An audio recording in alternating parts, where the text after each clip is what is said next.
that very naturally forms around a very simple economic function. But the amazing thing about these cities is that you start off with this very simple economic function, and then miracles happen because smart people connect with one another.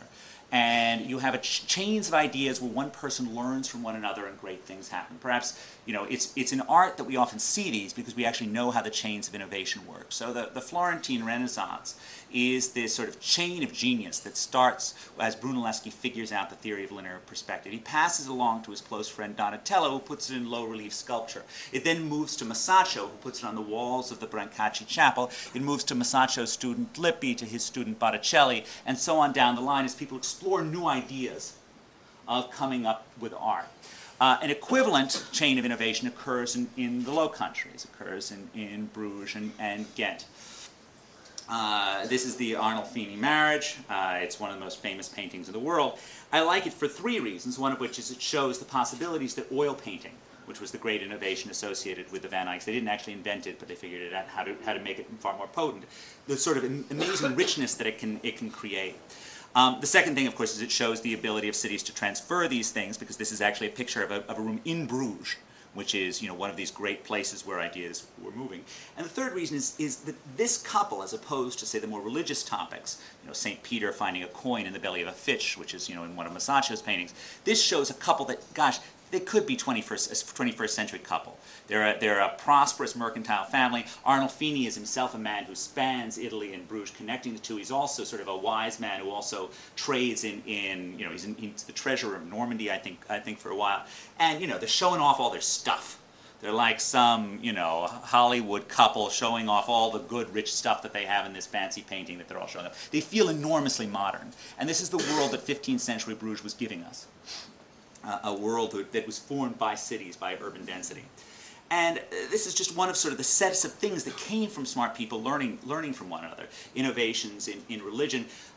There's a striking fact that in 1520, say, the three most important religious figures in the world were probably, in Europe, were probably Adrian IV, the Pope, Erasmus, and Martin Luther.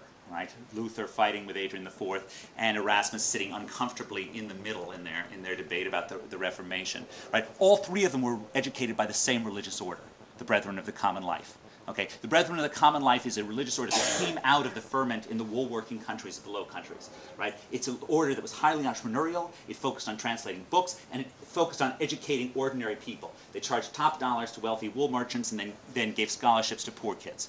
Okay, this is what cities gave us. Obviously, cities also. There's an ongoing question is the extent to which new forms of information technology will make cities obsolete. We've had a lot of centuries of new forms of information technology. 120 years ago, people argued that telephones were going to make cities obsolete and going to be the salvation of the rural world. You want a real form of information technology? Take the book. There's a form of information technology that enables people to communicate things without meeting face to face. The idea that the book did anything bad to cities is laughable. Okay? The book, in fact, made a more urban, a more democratic, a more information-intensive world, and it was a world that was deeply compatible with urban areas. Not to mention the fact that the book itself was something that came about through urban connections and learning from one another. The first English book was actually published in Bruges. Of all places, where Bruges itself was the place of transfer of this Germanic technology to England. And of course, cities have for centuries been places where democracy has challenged dictatorship. Bruges is also in the center. The center of Bruges, there's a statue of a butcher and a weaver, appropriately enough, given that food and clothing are these two dominant things.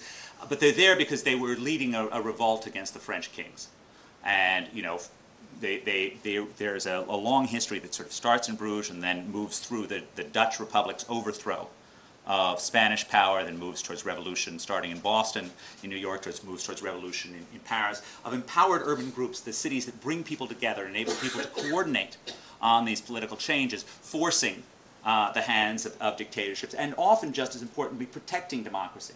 Think about the well-educated people in Moscow coming together and trying to preserve the nascent democratic forces set off by Gorbachev against the counter-revolution in 1991. Okay. This is Chicago. These are the stockyards. Chicago's even simpler than Bruges, right? So Chicago is a it's a food city. Okay? America in 1820 is a place that has extraordinary natural resources, but you can't get at them. Okay? In 1816, it costs as much to move a ton 32 miles over land as it does to have it cross the Atlantic.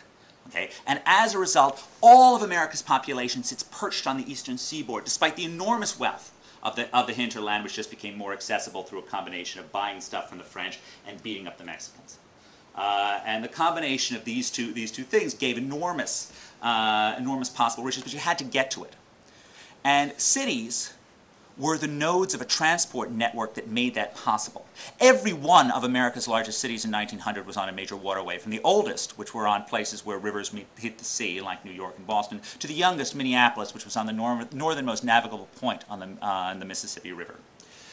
Chicago, America's second largest city, which grew from 40,000 people in 1840 to 3 million in 1930. Okay, extraordinary amounts of growth over a 90-year period, was the linchpin of a great watery arc that went from New York to New Orleans. It was the spot where the Illinois and Michigan Canal connected the Mississippi River system to the Great Lakes system, which had then been connected by the Erie Canal to the Hudson River and to the Atlantic Ocean.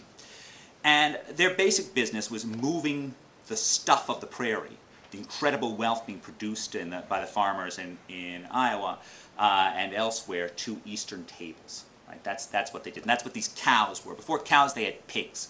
Right? Pigs are corn with feet. Right? They fed enormous amounts of corn to pigs. Iowa is not just America's corn city; it's actually America's largest corn-producing state. It's also America's largest pig-producing state. Right? You feed the corn to the pigs, you kill the pigs, you ship the pigs over long periods of distance. A fairly simple business model, and that's how these cities came about. Then again, amazing innovations followed a combination of